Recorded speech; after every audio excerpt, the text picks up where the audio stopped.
Hi, my name is Dr. Scott Dooley. I'm one of your Nazarene missionaries in Papua New Guinea at the Nazarene Hospital at Kudjip. And I'm just coming today to talk to you a little bit about one of the exciting things that's happening and that your district is going to be involved in. One of our greatest needs right now at the hospital has been housing, both for missionaries and also for national staff. One of the things that most limits how many people we can hire for the hospital is having enough housing. And a lot of our housing is getting older and a lot of it needs repaired. We've got ancillary staff who live in a better situation than they would if they lived in the village, but still don't have access to a regular toilet and shower, and so they're using a pit latrine. So we're trying to do a project with our station where it's going to be building new houses as well as replacing all of our water supply, all the pipes, and putting in new toilet and shower blocks.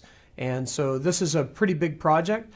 This actually all started several years ago. We knew we wanted to start on housing, and like many things in Papua New Guinea and in developing countries where your resources are limited, one of the things that we normally do is just talk and pray as an administrative group, talk about what it is we need to do next.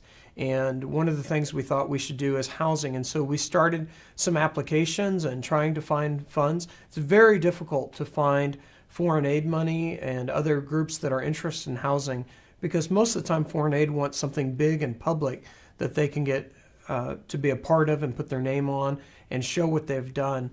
So we felt like there wasn't going to be much of a chance of doing much housing, but right after that came an opportunity where there were going to be 3 new missionary families that wanted to come as doctors. And the hospital eventually just said, we can't turn that down, we can't lose this opportunity.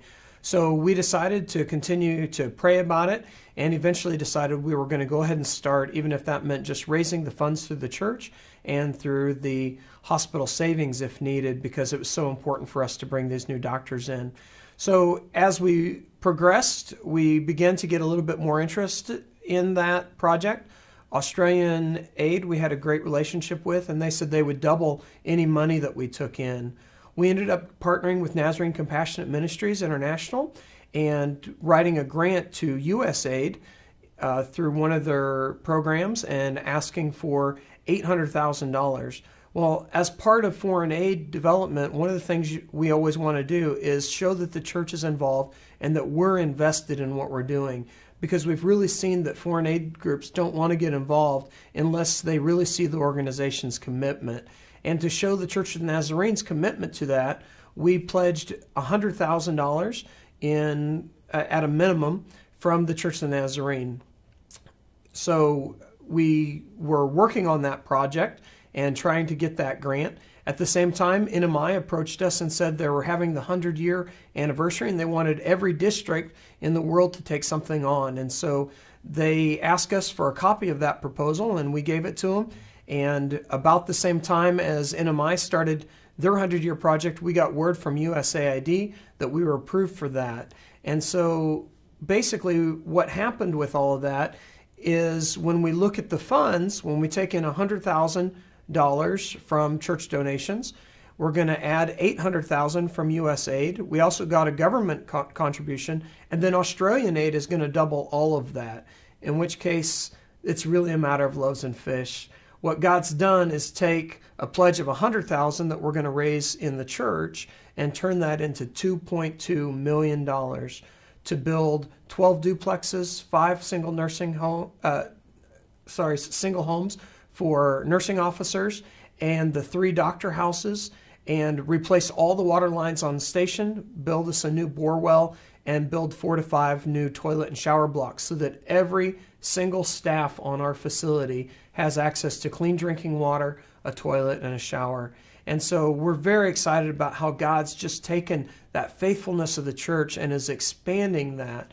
And so we're seeing districts as they're picking up the NMI projects, the toilet and shower blocks, and the new doctor homes, and how that's really going to expand what we're doing to give us so much more than we could have asked or imagined for. So your districts are going to be involved in those projects. We'd love to see work and witness teams coming and helping with those projects and actually putting hands and feet to that message. We are so excited when we see teams come because it really changes people's attitude about what we're building. For our staff, it means seeing people come from around the world to the church that they know are giving up of their own time to come and build this. So the money's not just government, it's not being handed to them. They're realizing that the church is making a sacrifice, and it gives such great meaning to everything we build.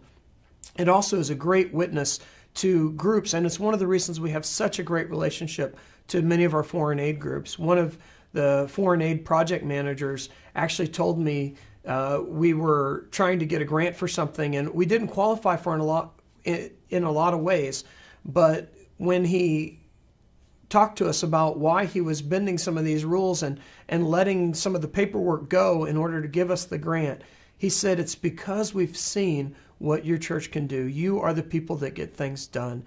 And I was just so blessed to hear that.